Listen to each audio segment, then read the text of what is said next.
Hello everyone! Welcome to week 4 of my Certified Voiced Artist Program journey.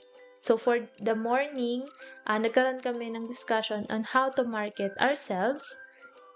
Tinuruan din kami on how to create our voice demo reels and also character reels. And we will be using it to, for example, mag-audition kami for a certain project.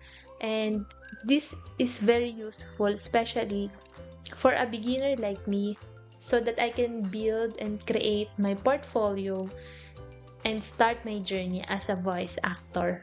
Also, tinuro din yung mga red flags na dapat bantayan, especially for you to protect you and your client.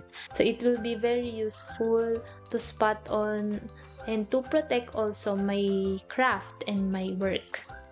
For the afternoon session, this is my favorite.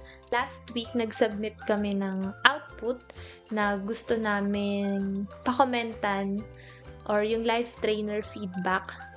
So, yung output na yon, pinlay siya during our session, and then the trainers, nag-comment sila on how we can further improve. Nagbigay sila ng recommendations on how should it be done, kung paano yung tamang atake, and kung ano yung mga dapat naming alalahanin.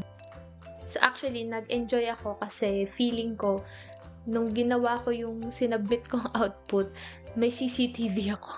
Kasi lumabas yung mga ginawa ko, lumabas siya doon sa mga comments ng mga trainers namin.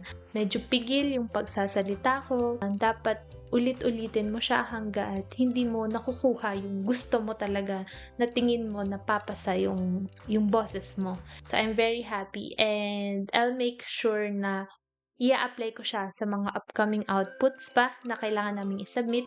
This will be the last video about my CVAP journey, and I thank you!